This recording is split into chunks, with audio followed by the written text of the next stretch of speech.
And that's what happens is it's these implicit norms in organizations where, oh yeah, we have a paternity leave, but yeah, the implicit norm is don't take it if you want to appear committed. Yeah, you can leave at 5:30, but don't if you want to seem committed to others. And this is really unfortunate. And I think what happens for a lot of people, especially men, is that we become lonely and socially isolated. And we end up essentially working so much that we don't have the relationships at home or with our friends that we really desire to have. There's a research by this researcher, Antonella. She did research and she's from Italy, but she lived in the US and did research. I think it was around New Jersey or New York. And she had a whole team of people working on for like 20 years on this research stream called social convoys. So social convoys, like as you know, like a physical convoy would be like a set of vehicles that travels together. Well, social convoys is a set of close relationships that travel with you through life. And so this research on social convoys, what Antonella and her team has found is that the social convoys of women are much more robust and meaningful than they are for men. So men, for example, if a couple is divorced, the woman is always going to be in the social convoy of her children as adults. Whereas the man sometimes no. Looking at all these, like sort of how many friends does a person have, how large the social convoys, this is always much more robust for women. So why are these social convoys so important? There's another study where if you look at man and a woman 60 years old, and for each one, their spouse passes away, the chances of that woman living another year are much higher than that man living another year. Have you ever wondered why some leaders thrive and others struggle, despite having similar technical skills, similar experiences, similar levels of seniority? What if the secret to effective leadership lies not in what you know, but in how you connect with others? Connection, empathy, emotional intelligence. In today's episode, we will explore this question and others with my guest, Tony Silard. He's a professor of leadership and organizational psychology at Luis Business School in Rome. So we'll be talking about the research into leadership, the practical realities. We'll talk about why and how leaders' success is rooted in those social, emotional abilities, as well as personal character. We'll also cover some of the big challenges and issues facing leadership today, like loneliness. Loneliness for leaders, loneliness in the workplace, loneliness for individuals. We'll even touch on some of the gender dynamics of the workplace too, and loads more beside. It's a really wide-ranging but also very detailed and specific conversation today. And Tony does a great job of walking us through the statistics and the studies and giving us the evidence behind some of these concepts. So whether you are an emerging leader, seasoned manager, or a new one, this conversation will equip you with some more tools, practical advice, ideas to lead with more integrity and impact. And if you are eager to deepen your own leadership journey, don't miss the chance to come and join my Integrity Leaders community, where you can connect with like-minded individuals who are there for people-first leadership. You can access valuable resources, courses, knowledge base. You can grow as a leader in a supportive, safe environment. Visit leadingwithintegrity.co.uk to start that journey today. And you can join for free as a leadership explorer, or if you're interested in accessing more of the premium features, there are also paid plans available. And without further ado, we shall welcome Anthony on the show.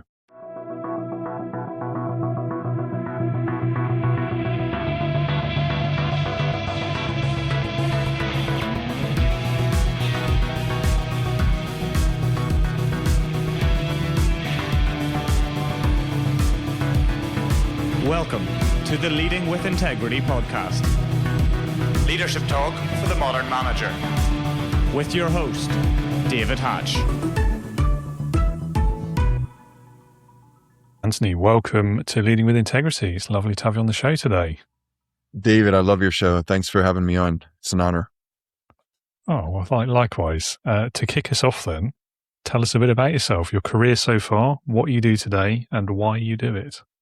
Okay, sure. Thank you. Well, so I live about half an hour outside of Rome in Castelli Romani in Italy. And let's see, my wife is from Mexico. We have two kids. They're 12 and 9.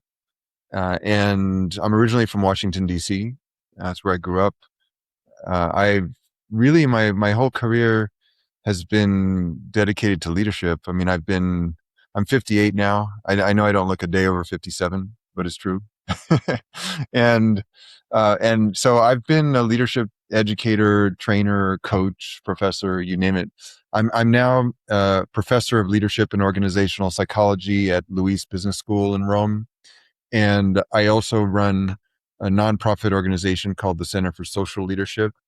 And I do, in addition to teaching leadership in Rome, I also teach pro bono leadership conferences every year. They're multi-day conferences for, on average, about 150 to 200 nonprofit leaders.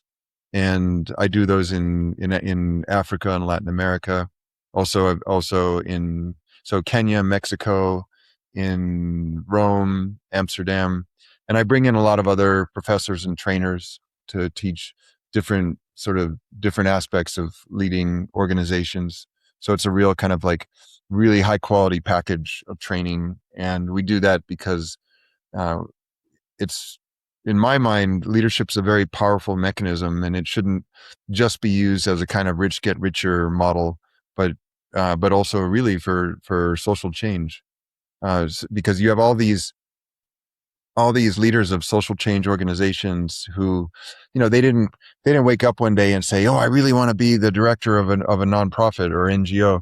Instead, they wake up going, "I want to change the world, and here's what I want to do." So we help them learn leadership, management, and a lot of the other like fundraising, strategic planning, and so forth.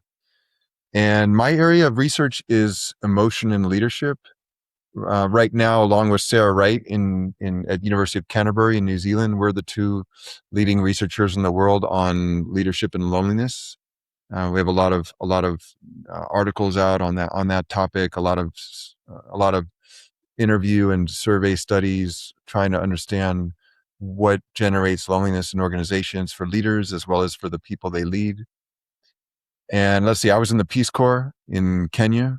So I was there, and then I started a organization in Kenya and then also in Tanzania, Guatemala, Indonesia, Oakland, California, Washington, D.C., teaching at-risk youth leadership and work readiness, entrepreneurship, and was doing that for many years. So really, I was a leadership coach and consultant for many years. So I've done leadership development with lots of Fortune 500 companies like Disney, GE, Google, Toyota, Boeing, and Apple, and really with their senior leaders and mid-level managers that are trying to work on their leadership abilities. And then also with most of the world's largest nonprofits like Save the Children, CARE, World Wildlife Fund. Also political leaders like mayors, G20 cabinet ministers. And so over the years, I've learned a lot about what works for leaders and what doesn't. And I think I love what I do because leadership is really about personal development and how leaders show up. One of my favorite studies was a longitudinal study of over 10,000 engineers. This was done at University of Chicago with participation from Stanford and Harvard. And they tracked these engineers to see which of these engineers were really successful over this 10 plus years and which ones weren't so successful. And the ones who were successful, well, what were they doing that their success was attributed to?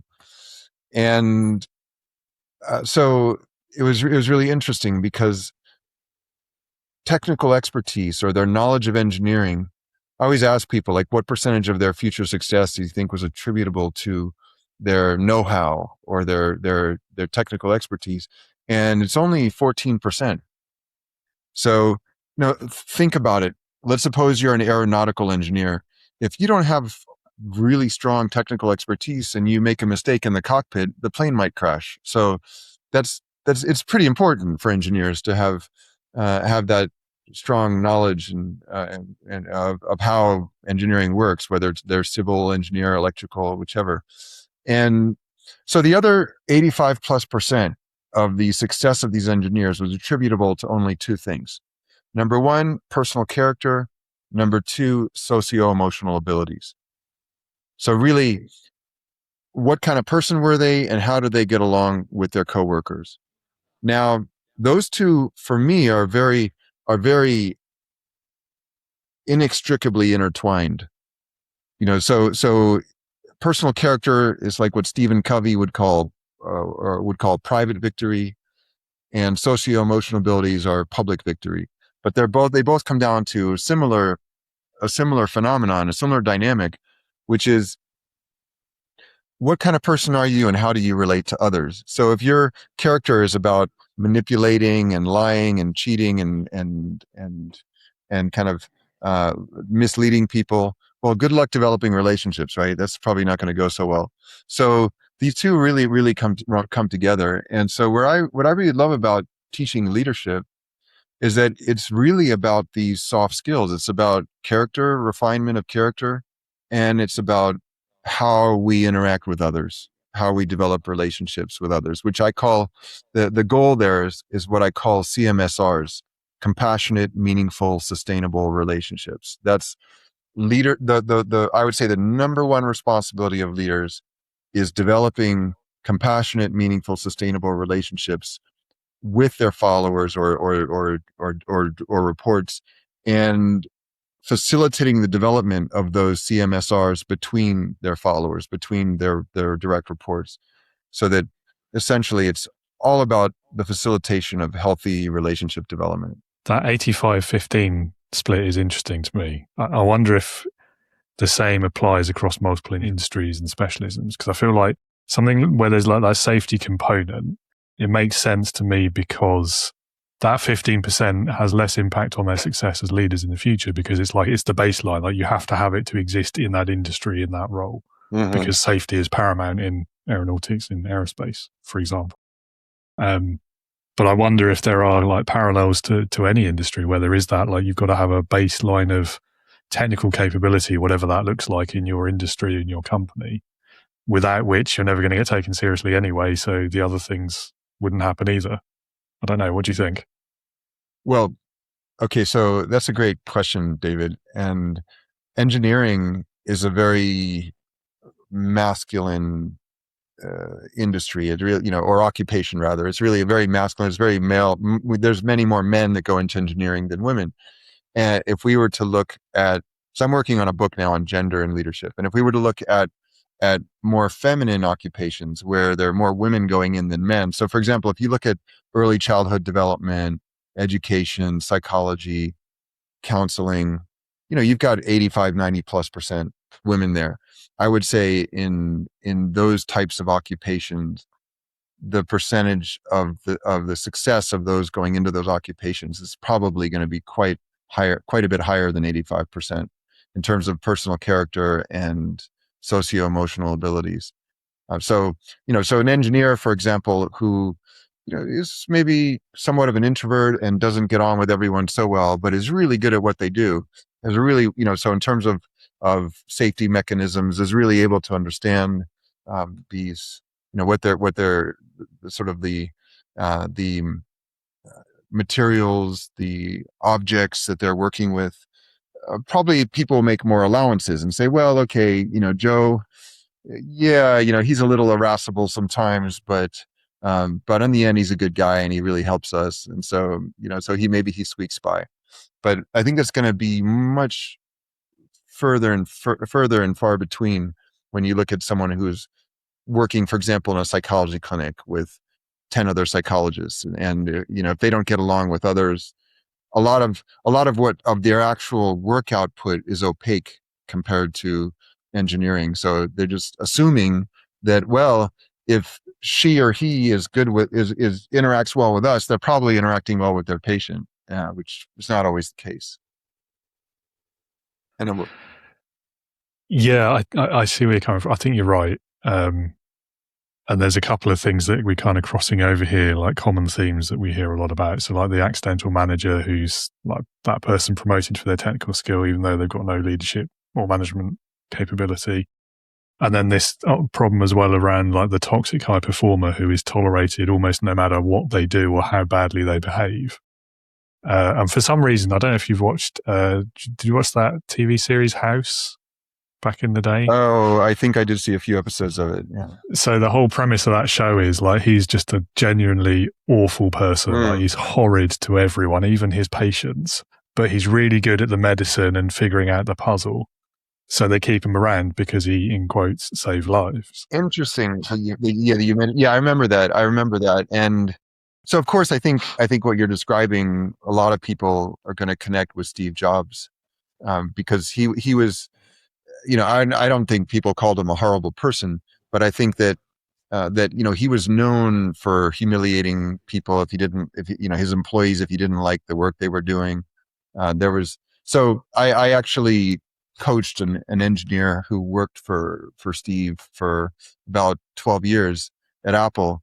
And he told me that after about 6 years at Apple, that Steve came into this kind of open space office where he was working. And you know how at Google and Apple and a lot of the other top tech companies, they give what they call innovation time off. It's like 1 day a week where their engineers can work on whatever they want to work on. And that actually has led to some of Google's top products like Gmail and Google Earth and so forth. Well, same at Apple. And so this guy I was coaching was working on this project he was really excited about. He'd been working on it for 6 months. So Steve comes into his kind of cubicle in this open space office, and in front of a few hundred people says, "This is crap. Stop working on it," and then walks away. So this guy was completely humiliated, and yet he stayed at Apple another 6 years. So I asked him, like, well, why did you stay there after that kind of public humiliation? And his response has always stayed with me. He said, Steve wasn't the best with relationships or emotional intelligence, but there's no one in the industry I could have learned more from than Steve. And I think this speaks to some really interesting research that's been done by one of my colleagues, Herben van Cleef at University of Amsterdam, where he found that different, let's say, followers, subordinates, direct reports, team members, whatever we want to call people that are being led by a leader, that different followers value the leader for different reasons. So some followers, and so if you look at the big 5 personality traits, one of them is agreeableness. So agreeableness is people who are high in agreeableness. They really value relationships, connection with others, harmony in the group. People high in agreeableness are looking for a leader where they feel that emotional connection with the leader. They feel this kind of emotional safety, psychological safety with the leader in that relationship. And what Van Cleef found is that that angry leaders actually sometimes work out okay when their followers are low in agreeableness. In other words, the emotional connection is not so important to them. I remember a guy who I was coaching once, and he said that trying to develop a relationship with someone is like what he called an emotional crowbar. Is like the other person he saw it as almost manipulative to try to develop a relationship with a coworker. Like that is not important. The important is focusing on the outputs. What are we working on? And most people would not agree with him. But this engineer I was coaching, for him, it wasn't about the emotional connection. So he would be considered low in agreeableness. For him, what was important was the cognitive learning pathway, that he really felt he was learning from Steve Jobs. And if that was the case, then he felt he was growing in his career. And okay, sometimes Steve would say things off the cuff that didn't need to be said, but he managed that. Other people I know who worked with Steve is the opposite. They didn't last long because they said, well, they just didn't like to be treated that way. So I'd say if you know one follower, you know one follower. They're all different. And one thing I encourage leaders to do, I would encourage your listeners to do, if you're in a leadership role, think about each follower, each team member like a file. Like you've got a folder on them, and this is what they like, this is what they don't like, this is what provokes happiness within them, this is what provokes suffering, and this is how they like to be worked with. You might also want to write down a few important personal facts about them, like if they have a spouse or a girlfriend or boyfriend, the name of that person. Same if they have a pet that's really dear to them, where they like to go on vacation. Because one thing that followers hate more than just about anything, and I hear this a lot when I'm doing interview studies with leaders and their team members, what they really hate is when they share some of their personal information with the leader in a conversation, and 2 weeks later they have another interaction in the hall and the leader's forgotten all of that.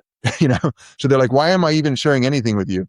And this is kind of puts a really unfortunate and somewhat undue pressure on leaders, because imagine you're leading 300 people and you have interactions with them every week or two, and sometimes much more. How are you going to keep all that information together? So every person is different, and for some people they need a lot of hand holding. Some people don't want the hand holding. It all depends, and each person is unique. Yeah. The Steve Jobs one that always sticks in my brain is that I don't know if it was a conference or like a town hall, or anyway, the video did the rounds a couple of years back where one of his obviously quite angry engineers challenges him on his technical credentials. Really? Have you seen this one? And his response is like a textbook example of how to respond to that. So he talks about, well, no, I don't, but it's not my role. My position here is for this, that, and the other, and the vision and leading. And I can't emulate it or repeat it off the cuff, but it was a pretty good answer. And I find it interesting. Like, I guess it's the nature of humanity, isn't it? We all have different aspects to our characters. Seeing that set against the stories you hear, because the ones you've just told aren't the first I've heard about how he was quite, let's say, difficult to work with, let's put it politely. And it is an interesting one. And then what you're saying there about the kind of the agreeableness and what you're looking for from your leader, I think the other aspect to that is it can change over time as well. And like early career stage people, for example, will probably put up with a lot more negativity or bad behavior from leaders because they're more likely to be, well, I don't know any better. I can learn from this person. I'll put up with it. And I think, at least for my personal experience, I certainly had that kind of change in my career where I got a bit further, a decade or so down the line, and suddenly that same behavior, because the leader hadn't changed, or at least not in that respect, was less tolerable to me. And I think that's an interesting dynamic that leaders need to kind of be aware of as well. That's a wonderful point, David. And I think what you're speaking to is also about confidence. Like the more we've been in our role, the more confident we become, usually, not always. And like you said, the less we'll tolerate. There's a really interesting article, actually by two British professors, Rob Goffey and Gareth Jones. It's in Harvard Business Review. It's called Leading Clever People, and they actually have a book about it as well called Clever. And they make a really good point that you as a leader don't, like as you just mentioned, you don't have to know as much about every single domain of knowledge within your organization as the people you're leading. So, for example, a football coach not necessarily going to be able to score a goal as well as the star forward. The orchestra conductor probably cannot play the trombone better than the trombonist, but they have to lead these people. And I think that's where actually that's a really good story. I hadn't seen that video about Steve Jobs, and it's good to see that he knew how to be humble when he needed to. And Yeah.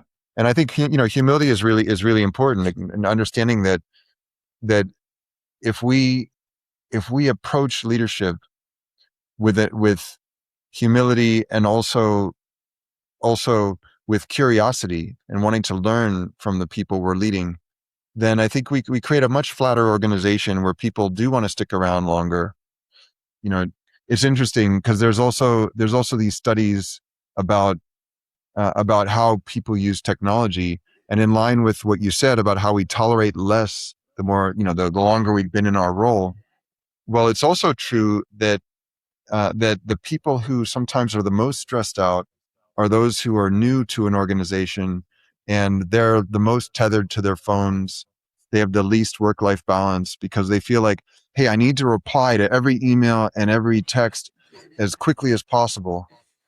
WhatsApp has become the new email in many organizations. So maybe it's they're tethered to their phones, checking those WhatsApps evenings and weekends because they want to really prove themselves. Whereas people who have risen in an organization and are higher status, often a little more relaxed about it. Like, well, okay, I can reply tomorrow morning, and I'm not going to feel like it's Armageddon because people no longer see me as the go-to person. Yeah, I think a lot of that has to do with how safe you feel as well, isn't it? I think when you're new to an organization, you're like you're still always going to have that sort of nagging feeling for a long time about, if I don't do this, they might see through me, get rid of me. They might not be happy with my performance. I better do as much as I possibly can. Whereas once you've been around a little while, that naturally goes away, doesn't it? The longer you're there without getting the sack, the safer you feel. And so it's easier to set boundaries, I think, at that stage. I think you're right. David. And I also think that gender plays a role here. From the research I've been doing, men. Okay, so when I say this, I'm not speaking for all male leaders, or I'm not speaking for all female leaders. I'm saying if you look at large national and international samples, you're going to see these differences in the averages of what men respond to in organizations, what women respond to, and some of the differences. But it doesn't say anything about you or me or any particular listener listening here. Every individual is unique, and many people flout the findings of these kinds of studies. But if you look in general, you'll find that that women tend to, when women are approaching social interaction, it's much more generally, and again, not for every woman, it's about intimacy. It's about a close one-on-one connection. Versus for men, it's often more about sociality. Sociality, like how do they fit into the social group? What is their status in that group? What is their role? Are they respected in that group? And that's more what men look for in socialization than what women look for. And so I think you get that in a especially for men in the beginning. You can I've interviewed a lot of these guys. Before my most recent book, Love and Suffering, the book before that was called Screened In: The Art of Living Free in the Digital Age. And in Screened In, I interviewed many people about this issue, and I remember one of my interviewees, this guy, he was saying that he'd only been in an organization for a couple of years, and he was that guy who wanted so bad to be the go-to person, and was just working day and night, and tethered to his phone all the time. And I think there's that insecurity because he really desired to fit into this social group and to have an esteemed role in that group. And I think that's what a lot of men aim for. And it's interesting because, there's with women leaders. So, there's been the whole Sheryl Sandberg, lean in movement, and that, women should assume leadership roles and really lean into the norms of work. Well, what I've observed in all of my studies and interviews is that it's actually the opposite has happened. Women are leaning out more. They're like, you know what? These norms in organizations are so male dominant, where guys are willing to work these extreme hours, and really devaluing themselves and their families. And that just doesn't work for most women. And there's a recent study, it's interesting, finding that women tend to leave organizations because they feel lonely in the organization. And why do they feel lonely? Because they feel inauthentic. They feel like the norms of the organization are not their norms. And I think a part of that is that sociality versus intimacy distinction, that organizations are valuing people often for really putting in, pedal to the metal, extra hours, and rising to a high status role that way. Whereas people who are really developing close relationships with others, but not necessarily wanting to work these 80, 100-hour weeks, are not as valued. For example, if a couple becomes pregnant, well, that woman's there's essentially an earnings penalty for women where they tend to get passed over for raises. They tend to earn less because she's going to be busy. She's going to be caring after her child. Whereas for the man, ironically, there's an earnings premium because it's like, okay, now he's a little more settled. He's going to stick around more. We can count on him more. He's less of this sort of itinerant wayfarer. So yeah, all these gender dynamics come into play. Also, it's very interesting how they kind of operationalize in organizations. Yeah, I don't know. It feels like quite a sexist narrative, that, doesn't it? Around particularly that pay disparity and suddenly the fact that the man is a parent now he's like more trustworthy in the eyes of employers. More, I guess a lot of it comes down to, maybe I'm cynical, he's less likely to take the risk of moving job now because he's got more mouths to feed, in inverted commas, in their minds. I do think it's interesting though, and that whole sort of lean in versus lean out piece. And you said, for women that's less acceptable, and they're more likely it doesn't work for them to do these ridiculous hours. Like, from my perspective, it doesn't work for anyone. I think it's just like culturally in the workplace, it's more acceptable, it's more expected that men will do that. That's exactly right. Exactly right, David. And what's interesting is that we do it ourselves. It's not just, it's okay, we do it ourselves, but it's also about societal expectations. So in one study I'm working on, you have men who will not take paternity leave because it's not socially acceptable among the guys they're working with to do that. Whereas that's much less an issue for women, of course. One of the studies I really like on this is a study done by two Harvard economists.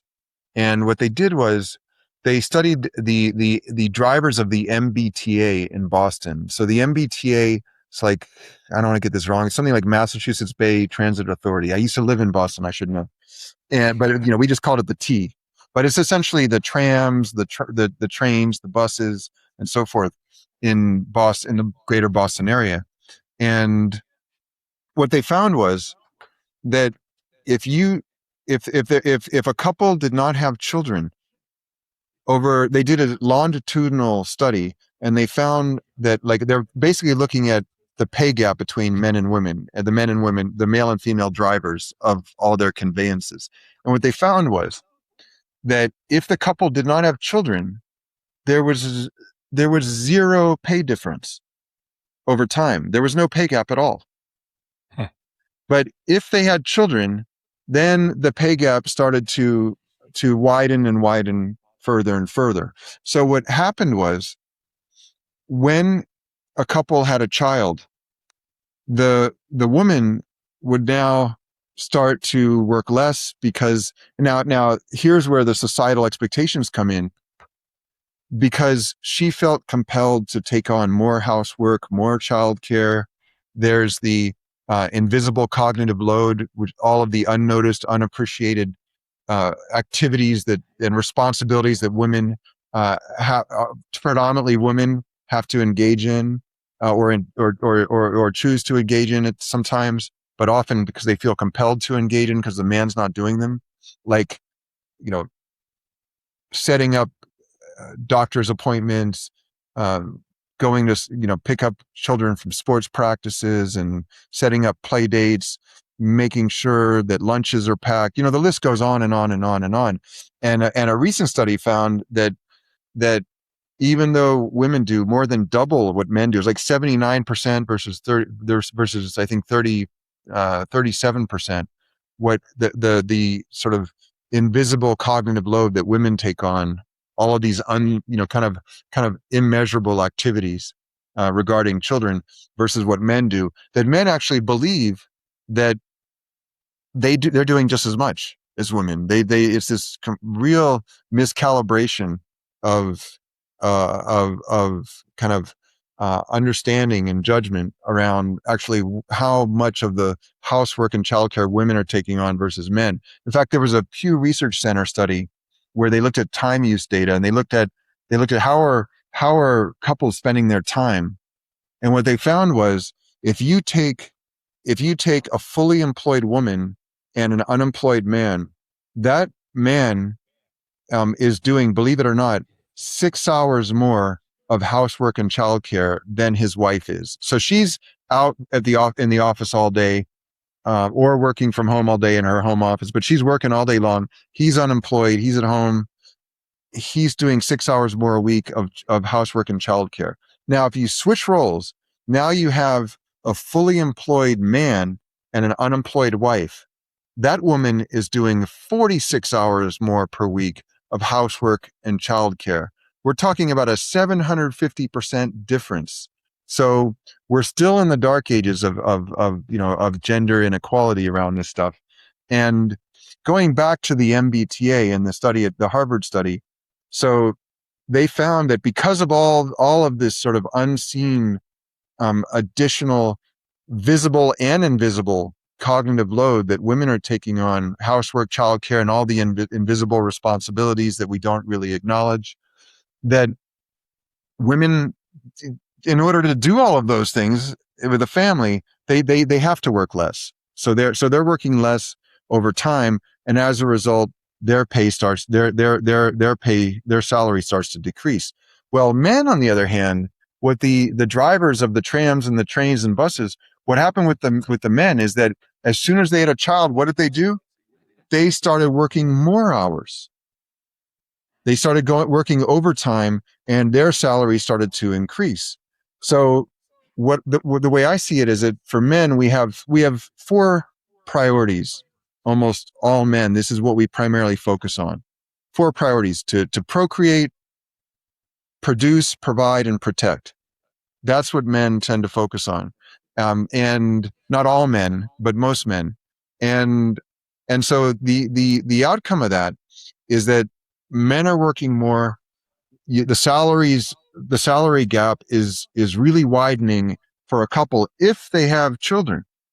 Now, what was really interesting, and then I'll end on this, is there was another study of lesbian couples, and they wanted to see, well, what happens is there any pay gap with lesbian couples?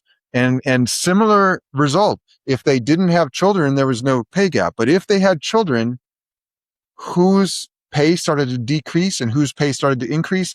The birth mother started to her salary started to decrease. Her partner's salary started to increase. The only way they found to sort of equalize that with the lesbian couples was when they alternated being the birth mother when they had children, and then the salaries stayed the same. So, interesting stuff. And when we're thinking about leadership, all of this comes into play. Again, going back to Herman von Kleef's research, we have to understand that every team member is different, not just based on whether they want to connect with us emotionally or cognitively, but also their gender and also other demographic markers that, like they're going, from their ethnicity, their culture, their sexual orientation, their tenure, how, like you mentioned, David, how long have they been in the organization? all of that really affects what the direct reports of leaders are looking for in how those leaders are leading them. Yeah, I mean, there's definitely some structural issues. There's some like practical realities as well. So, if removing any other structural or like social frameworks around this, the way most workplaces equate value and salary is in years of experience, isn't it? It's, the more years of experience you have, the more you're worth in terms of the salary a business will offer you on the whole. As always, there's exceptions. So best will in the world, if somebody, whichever parent it happens to be, has to take some time away from work for the birth or younger years of a child, the practical reality and the way the reward system is set up in the workplace now is they're losing a step. So of course there's going to be a disparity. Now I'm sure the disparity is much greater than can be explained by that small example. So there's definitely other factors at play. But I do think there is a conversation that should be had around how do we recognize value in terms of more than people's time. It's about their expertise, the outputs they deliver, and less about how much time they spend at their desk, whether they're at a desk, how many years they've been doing it, to me, is less important than how good they are at something. Because again, there's something that stuck with me from one of the earliest interviews I did on this podcast, actually, was a former guest talking about experience being a bit of a red herring, I guess, because just because you've done something for 10 years doesn't mean you've got better at it. You might have done it wrong in year one and then kept doing it wrong for the next 9 years. That's so it doesn't necessarily equate to value. So I think there's a whole conversation there as well that I don't think enough businesses are having, enough leaders are thinking about. Yeah, I mean, it's a lot of people mistake consistency with ability. It's better to be inconsistent than consistently wrong. And that's the thing. True. as we grow in an organization, we make a choice. Most people go through life, leaders grow through life. It's that being dedicated to continual growth. And I think though also we need to also acknowledge the role of culture. So for example, I'm originally from US, and there's a real, US has one of the lowest amounts of vacation leave of any industrialized country. And you compare, for example, with Netherlands. I had a one guy I coached recently, and he worked in Italy. He's Italian, so he worked in Italy, and then he went over and worked in Netherlands at Philips and a number of other companies. And he told me that it was just, the culture shock was unbelievable. Like in Italy, essentially people working very long hours, mostly guys. Italy has the lowest workforce participation of women in the EU. And then he went to the Netherlands, and so he was accustomed to working late. And he actually had his supervisor come into his office and say, and say, hey, it's 5:00. You need to go home. Like you need to go home and develop some hobbies, spend some time with friends, because you're going to actually be more productive that way. We don't like people working after 5 years. Imagine that's amazing. like I don't know if that's ever happened in the history of the United States. I mean, of course it has, but the norms are very different, and I think that's also going to affect. It's not just that if someone has to leave work more often because of family, that means they're devalued. That means that they'll earn less. That means because it's not just earning less. Let's face it, earning less also means less status, means less potential and for growth in the company or organization. And I think that going back to that study about women and loneliness in organizations, I think a lot of women are feeling lonely and are leaning out and ending and leaving because they don't feel that that the norms of those organizations and companies are really encompassing both their career and their family. And when these policies are not friendly toward families, a lot of guys are like, well, okay, I'm just gonna, this is the expectation. I'm gonna work and I'm gonna show everybody, I'm gonna prove myself. Whereas women are not willing to make those sacrifices of their children. And so it's interesting. There's a study by Carl Pillemer at Cornell University where he interviews people in their 70s, 80s, 90s, and also centenarians, and he asks them, well, what do you regret from your life? Like, is there anything that you wish you'd done differently that we could learn from you?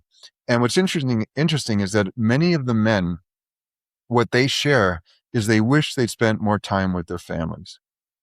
And I think, so like you said, it's not just unfair to women, it's unfair to men. They're feeling disconnected from their families and of course their friends and then themselves. And for women, the women in Pillemer's study, what do you regret about your life? Well, you know what most of them shared, and this really is consistent with the study I just mentioned. They share that they wish they'd been more authentic about acknowledging their own needs and protecting their own needs.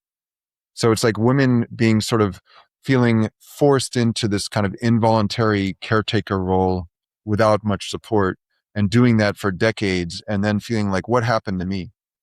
And then men feeling like, compelled to be in those 4 PRs, right? Procreate, produce, provide, protect, and just focusing on that. And then also what happened to me? So on all sides, I think it's time for a reset. Yeah, I agree. Your 5 p.m. in the Netherlands story sparked a memory in me from my early 20s, one of my first jobs. And it was very much the opposite conversation. But thinking back to like why these things, like these social expectations get set, and I think a lot of the time it's just repetition because that's what it was like for us when we had our first job sort of thing, when we don't know of any better way. I think there are also a few people who are doing it deliberately to kind of leverage the most bang for their buck or whatever in terms of business owners. And this, so it was one of my first jobs, I think, at university. It was a small office attached to a bigger office. In the big office, it was like 80-90% women worked in there. It was technically a separate company, but there was one guy in there who was middle management, let's call him. And then my boss was in the small office with me. He was also the boss of the next door office. And I just remember overhearing this conversation. It was about 5:45 in the evening. That bloke had gone home at 5:30. It was just this conversation with the boss complaining about him, just saying, he's quite good at what he does, but, he's every day he's out on 5:30 p.m. on the dot, he's gone. And, I just don't feel he's committed. And that really stuck with me. That became the expectation for like the next 10 years of my career. I was like, I don't want the bosses saying things like that about me when I've left early. And I worked ridiculous hours as a result. Maybe cynically, that's why he had that conversation, knowing I could overhear it. But, in hindsight. Well, that's what happens is it's these implicit norms in organizations where, we have a paternity leave, but the implicit norm is don't take it if you want to appear committed. You can leave at 5:30, but don't if you want to seem committed to others. And this is really unfortunate. And I think what happens for a lot of people, especially men, is that we become lonely and socially isolated. And we end up essentially working so much that we don't have the relationships at home or with our friends that we really desire to have. So there's a research by this researcher, Antonella. She did research and she's from Italy, but she lived in the US and did research. I think it was around New Jersey or New York. And she had a whole team of people working on for like 20 years on this research stream called social convoys. So social convoys, like as you know, like a physical convoy would be like a set of vehicles that travels together. Well, social convoys is a set of close relationships that travel with you through life. And so this research on social convoys, what Antonella and her team has found is that the social convoys of women are much more robust and meaningful than they are for men. So men, for example, if a couple is divorced, the woman is always going to be in the social convoy of her children as adults, whereas the man sometimes no. They're looking at all these, like, sort of how many friends does a person have, how large the social convoys. This is always much more robust for women. So why are these social convoys so important? Well, if there's another study where if you look at man and a woman 60 years old, and for each one their spouse passes away, the chances of that woman living another year are much higher than that man living another year. Because what happens with because men have been working their whole lives, again, procreate, that's done. The 4 Prs, to procreate's done, and now it's produce at work and provide and protect at home, right? But where in there is connection, commiseration, collaboration, cooperation. So there's a lot missing there. So I think what you see is that you take this woman at 60 years old whose husband passes away, and she's like, okay, this is tragic. She's devastated. What am I going to do? Girlfriends, let's go out, right? Let's get together. I need to talk about this. I need support. Men, 60 years old, wife passes away. What's he going to do? Okay, well, wait, where are my friends? You see, a lot of men don't have friends. They have their wife's friends' husbands. And that's something different. And the way guys, there's an SNL skit. It's hilarious about the what's called a man park, where these women are taking their men to this park so they can play with each other, right? But that's how guys, how we're often talked to when it comes to socialization by our wives. It's like, oh, John, my wife's husband, Fred, he also loves barbecuing hamburgers. And it's like, okay, it's like, and guys don't know, is this more insulting or just depressing that they have so few friendships? But really, if you look at the psychological research on happiness, one of the only things all of these researchers agree on is that close relationships are the most important predictor of long-term well-being. Huh. So for example, the Grant study, the longest longitudinal study that we know of in history of adult development at Harvard, they found that this was all men actually in their study, because they started it in 1918, and it was all guys. They got from different socioeconomic backgrounds, and they actually ended a few U.S. presidents were in the group out of their 800 men, as well as a lot of other luminaries and interesting people. And they tracked them and into many of them into their 80s, 90s, and so forth. And they found that the men who were the happiest in their older age were those who had really close relationships in middle age. So other studies have replicated this. Wherever you look on the lifespan, it's really the quality of those close relationships that leads to the most flourishing life later.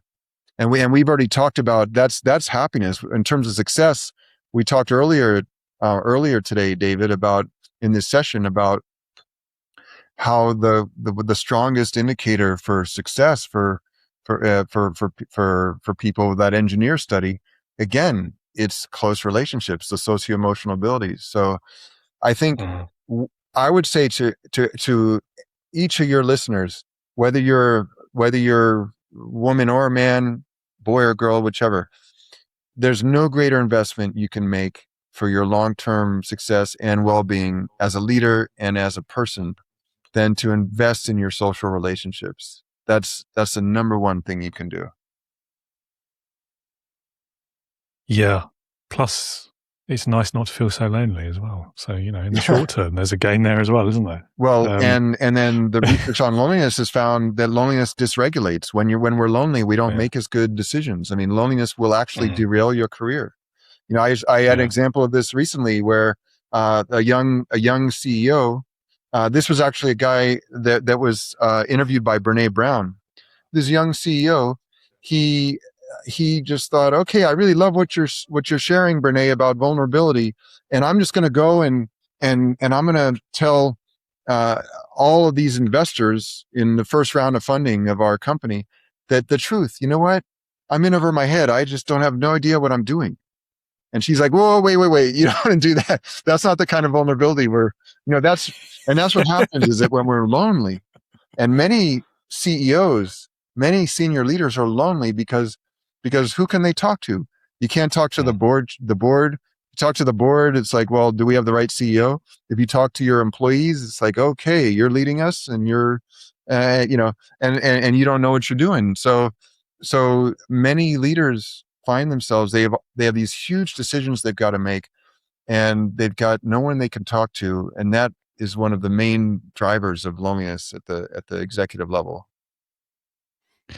Yeah, I think there's a lot there around, again, back to sort of I don't know if it's societal expectations, but like the workplace expectations, the misunderstandings, myths about what leaders are, what they look like, what they do, how they behave, and this problem around the perception that leading means knowing the answer, making the decisions.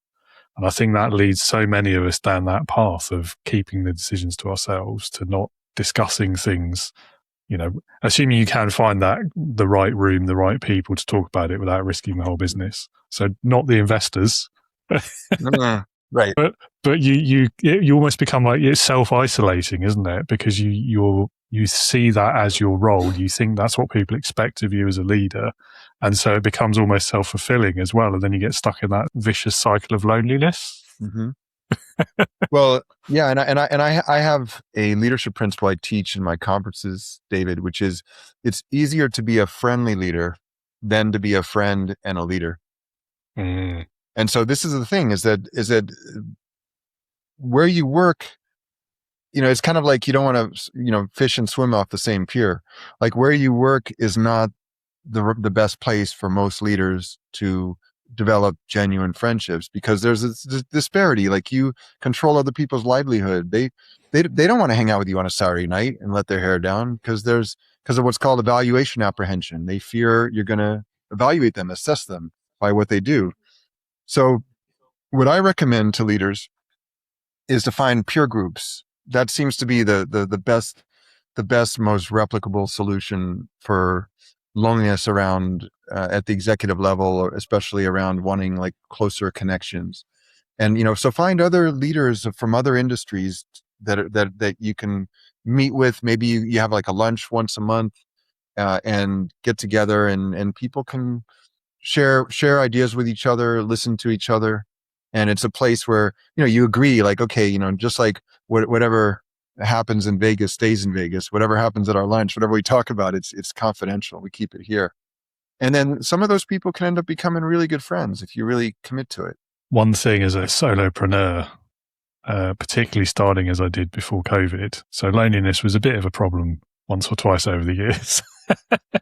But what got me out of it is exactly that. It's networking. So I know at least once a month I go to an online networking thing. It's pretty much everyone in the room is a solopreneur, single, loner business owner, just like me.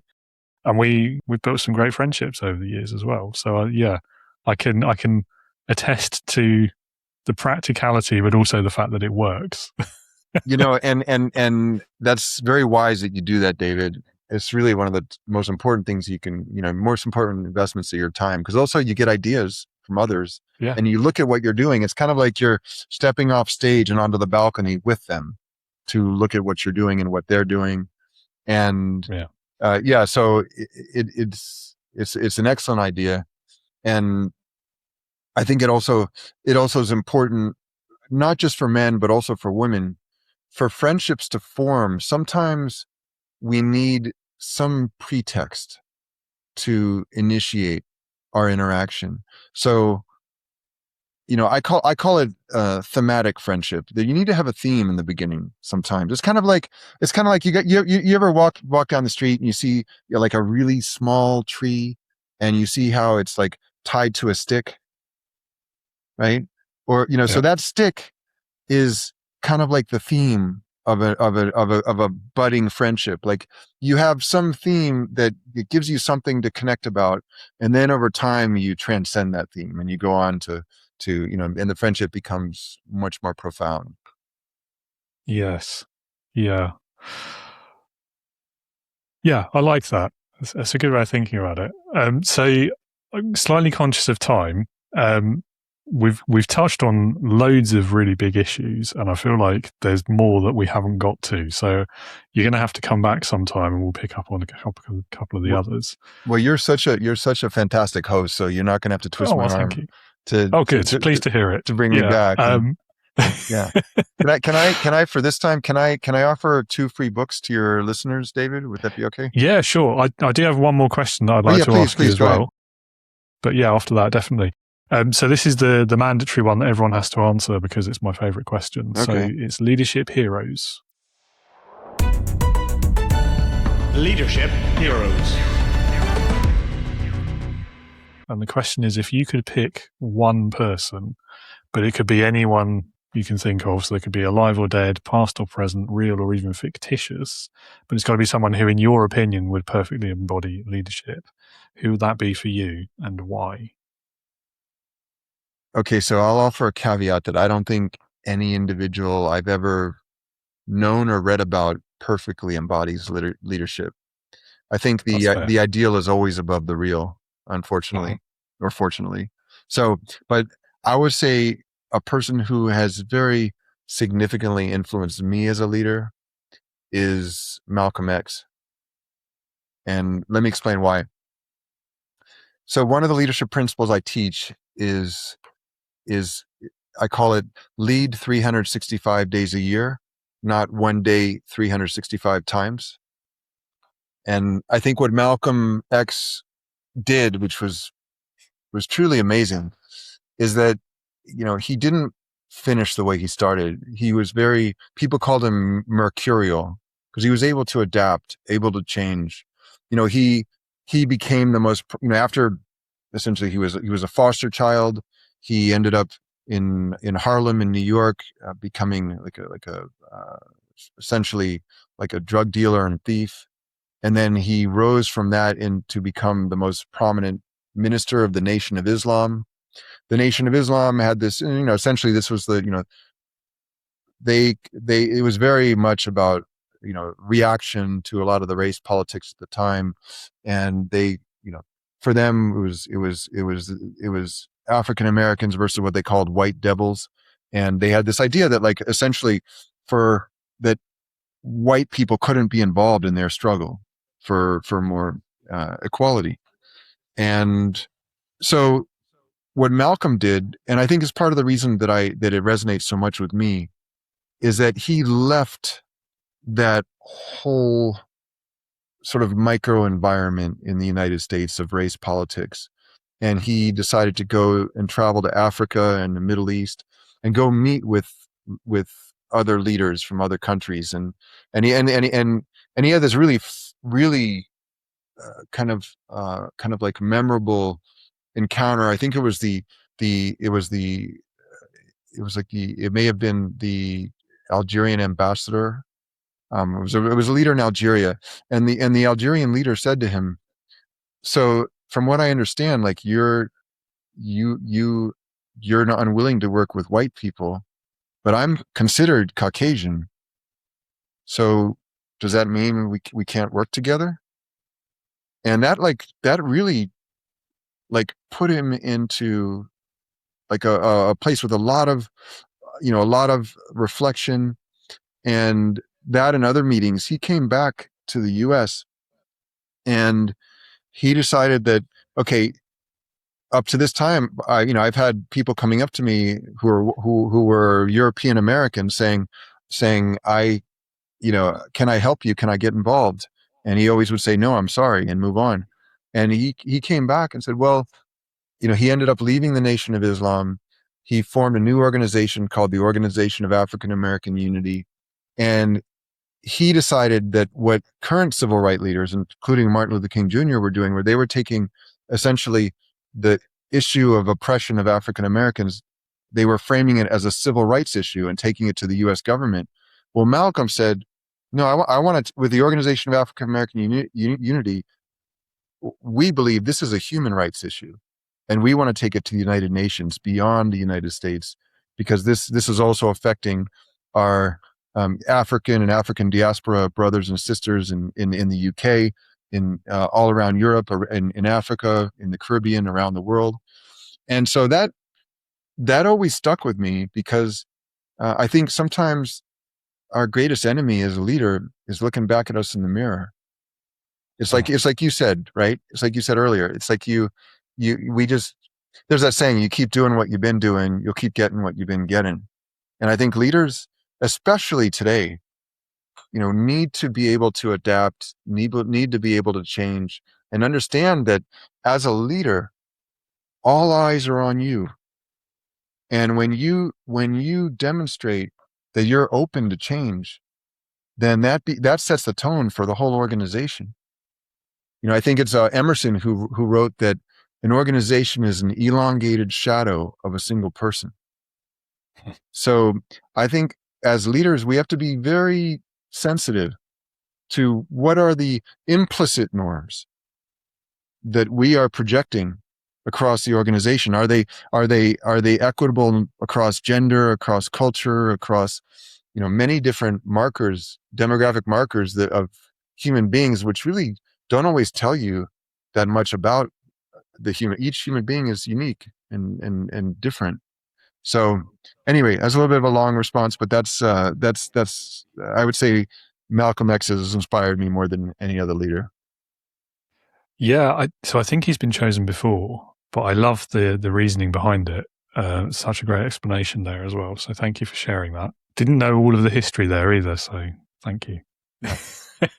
No, and thanks again for having me on your show. It's really been one of the best podcasts I've ever joined. I really enjoyed it a lot, and thanks to your not just your questions, but also your like authentic reflections about your own career and your own leadership journey. So thank you, David, for that. And so for your listeners, if it's okay, I'd like to offer you 2 free books. One is called The Myth of Happiness: How Your Definition of Happiness Creates Your Unhappiness. And the second is called The Myth of Friendship: How Your Misunderstandings About Friendship Keep You Lonely. Like my book, which is on Amazon and wherever books are sold, which is called Love and Suffering: Break the Emotional Chains That Prevent You from Experiencing Love. These two, The Myth of Happiness, The Myth of Friendship, it's all in there. Stories, easy to understand psychological studies that relate to these themes. And anyway, how do you get them? It's very easy. You go to theartoflivingfree.org. Again, it's theartoflivingfree.org/free happiness and friendship books. So again, theartoflivingfree.org/free happiness and friendship books. Put in your email there. You're going to receive a confirmation email. You confirm it, and then you get the download links.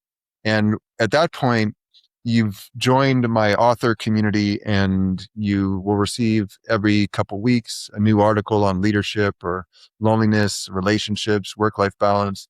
And you can keep and stay in there, or you can just enjoy the books and unsubscribe, whichever you like.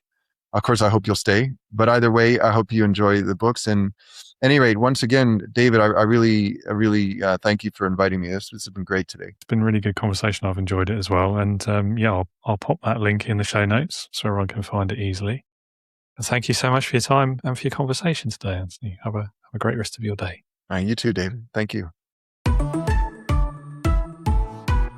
Tony, thank you so much for joining us today and for taking us on an enlightening journey of the research, the data, and the real world experiences and stories there that you've shared. Some great stuff there. I hope, listener or viewer, that his insights on leadership and personal development have inspired you to reflect on your own leadership and how you might improve it, where some of the gaps are, also what you're doing right and what you're doing well, because that is always worth reflecting on too. Don't forget to check out those show notes below for the links to Tony's book, website, LinkedIn, etc., as well as visiting leadingwithintegrity.co.uk to learn more about the work that I do, and perhaps come and join us at the Integrity Leaders online community for new leaders, first-time founders, people who are new to or struggling with leadership. And all that remains for me to say is thank you so much for being with us today. Do join me again next week when I'm talking with my next guest, Bill Derrick, about navigating the storms of career and life. And until then, as always, be a leader, not a boss.